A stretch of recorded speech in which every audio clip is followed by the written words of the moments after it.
എഴുകോൺ കിള്ളൂർ പാലത്തിന് സമീപം school bus താഴ്ചയിലേക്ക് മറിഞ്ഞ് 33 വിദ്യാർത്ഥികൾക്ക് പരിക്കേറ്റു. എഴുകോൺ ശ്രീനാരായണ ഗുരു സെൻട്രൽ സ്കൂളിലെ ബസ്സാണ് വെള്ളിയാഴ്ച രാവിലെ 8-ന് മറിഞ്ഞത്. പരിക്കേറ്റ വിദ്യാർത്ഥികളെ കൊട്ടാരക്കരയിലെ വിവിധ ആശുപത്രികളിൽ പ്രവേശിപ്പിച്ചു. ആരുടെയും നില ഗുരുതരമല്ല. മറ്റൊരു വാഹനത്തിന് സൈഡ് കൊടുക്കുന്നതിനിടയിലാണ് ബസ് ഇടതുവശത്തുള്ള താഴ്ചയിലേക്ക് മറിഞ്ഞത്. ശബ്ദം കേട്ട് ഓടിക്കൂടിയ നാട്ടുകാരാണ് കുട്ടികളെ വാനിൽ നിന്ന് പുറത്തെടുത്ത് ആശുപത്രിയിൽ എത്തിച്ചത്. സൈഡിൽ മണ്ണിട്ടിരുന്നത് മഴയെ തുടർന്ന് താഴ്ന്നതും അപകടത്തിന് കാരണമായി. വിവരമറിഞ്ഞ് സ്കൂൾ അധികൃതരും രക്ഷകർത്താക്കളും നാട്ടുകാരും സംഭവസ്ഥലത്ത് തടിച്ചുകൂടി. കൊട്ടാരക്കര എഴുകോൺ പോലീസും വെഹിക്കിൾ ഡിപ്പാർട്ട്മെന്റ് അധികൃതരും സ്ഥലത്തെത്തി പ്രാഥമിക അന്വേഷണം പൂർത്തിയാക്കിയിട്ടുണ്ട്. മണ്ണിടിച്ചിലും ഡ്രൈവറുടെ അശ്രദ്ധയും അപകടത്തിന് കാരണമെന്നാണ് പ്രാഥമിക അന്വേഷണത്തിൽ കണ്ടെത്താൻ കഴിഞ്ഞതെന്ന് കൊട്ടാരക്കര എസ് ഐ സാനി പറഞ്ഞു. അപകടമുണ്ടായതിനെ തുടർന്ന് സ്കൂളിന് അവധി നൽകിയിരിക്കുകയാണ്. ഇത് പല പ്രാവശ്യമായിട്ട് ഇവിടെ നടക്കുന്ന അപകടമാണ്.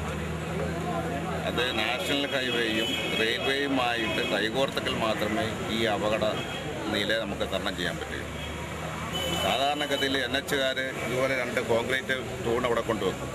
അത് മണ്ണിൻ്റെ മേളിൽ അതൊന്ന് തട്ടുമ്പോഴത്തേക്കിന് അത് അതുപോലെ ഇങ്ങനെ മറിഞ്ഞു വീഴുകയാണ്. ഞങ്ങൾ ആവശ്യപ്പെടുന്നത് ഇവിടെ റെയിൽവേയുടെ പാളം കൊണ്ടുള്ള ബാരിക്കേഡ് ഈ പാലത്തിൻ്റെ 2 സൈഡിലും ആവശ്യം. ആ ബാരിക്കേഡ് വെച്ചെങ്കിൽ മാത്രമേ ഈ അപകട നില തരണം ചെയ്യുകയുള്ളൂ. ഇവിടെ 2 വണ്ടിക്ക് കഷ്ടിച്ച് കടന്നു പോകത്തക്ക രീതിയിലുള്ള മാത്രമേ ഉള്ളൊരു വീതിയുള്ളൂ. അപ്പോൾ ഈ മത്സര ഓട്ടത്തിനിടയിലാണ് ഇതുപോലുള്ള സംഭവം. ദൈവഭാഗ്യം കൊണ്ട് ഒരു കുട്ടിക്കും യാതൊരുവിധമായ ആപത്തുകളും ഉണ്ടാകാതെ. News bureau, Kottarakkara.